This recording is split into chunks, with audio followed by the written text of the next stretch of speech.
Hello friends. घर की नई नवेली इकलौती बहू एक प्राइवेट बैंक में बड़े ओहदे पर थी। उसकी सास तकरीबन 1 साल पहले ही गुजर चुकी थी। घर में बुजुर्ग ससुर और उसके पति के अलावा कोई न था। पति का अपना कारोबार था। पिछले कुछ दिनों से बहू के साथ एक विचित्र बात होती। बहू जब जल्दी जल्दी घर का काम निपटा कर ऑफिस के लिए निकलती, ठीक उसी वक्त ससुर उसे आवाज देते और कहते, बहू मेरा चश्मा साफ कर मुझे देती जा। लगातार ऑफिस के लिए निकलते समय बहू के साथ यही होता। काम के दबाव और देर होने के कारण कभी कभी बहू मन ही मन झल्ला जाती, लेकिन फिर भी अपने ससुर को कुछ बोल नहीं पाती। जब बहू अपने ससुर के इस आदत से पूरी तरह उब गई तो उसने पूरे माजरे को अपने पति के साथ साझा किया। पति को भी अपने पिता के इस व्यवहार पर बड़ा ताज्जुब हुआ, लेकिन उसने अपने पिता से कुछ नहीं कहा। पति ने अपनी पत्नी को सलाह दी कि तुम सुबह उठते के साथ ही पिताजी का चश्मा साफ करके उनके कमरे में रख दिया करो, फिर ये झमेला समाप्त हो जाएगा। अगले दिन बहू ने ऐसा ही किया और अपने ससुर के चश्मे को सुबह ही अच्छी तरह साफ करके उनके कमरे में रख आई।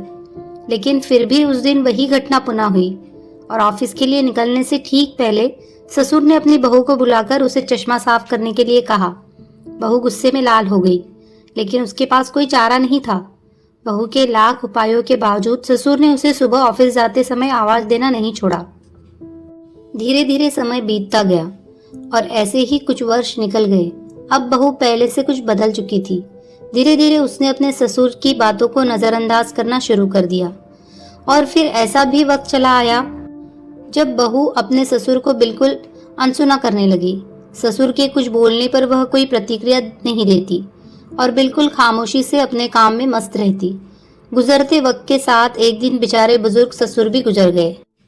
समय का पहिया कहाँ रुकने वाला था। वो घूमता रहा। छुट्टी का एक दिन था। अचानक बहू के मन में घर की साफ सफाई का ख्याल आया। वो अपने घर की सफाई में जुट गई। तभी सफाई के दौरान मृत ससुर की डायरी उसके हाथ लग गई। बहू ने जब अपने ससुर की डायरी को पलटना शुरू किया तो उसके एक पन्ने पर लिखा था, दिनांक 26/10/2019। आज के इस भागदौड़ और बेहद तनाव व संघर्ष भरी जिंदगी में घर से निकलते समय बच्चे अक्सर बड़ों का आशीर्वाद लेना भूल जाते हैं, जबकि बुजुर्गों का यही आशीर्वाद मुश्किल समय में उनके लिए ढाल का काम करता है। बस इसीलिए जब तुम चश्मा साफ कर मुझे देने के लिए झुकती थी तो मैं मन ही मन अपना हाथ तुम्हारे सिर पर रख देता था, क्योंकि मरने से पहले तुम्हारी सास ने मुझे कहा था कि बहू को अपनी बेटी की तरह प्यार से रखना और उसे ये कभी भी मत महसूस होने देना कि वो अपने ससुराल में है और हम उसके माँ बाप नहीं हैं। उसकी छोटी मोटी गलतियों को उसकी नादानी समझकर माफ कर देना। वैसे मेरा आशीष सदा तुम्हारे साथ है बेटा। डायरी पढ़कर बहू फूट फूट कर रोने लगी। आज उसके ससुर को गुजरे ठीक 2 साल से ज्यादा समय बीत चुका है, लेकिन फिर भी वो रोज घर से बाहर निकलते समय अपने ससुर का चश्मा साफ कर उनके टेबल पर रख दिया करती है, उनके अनदेखे हाथ से मिले आशीष की लालसा में।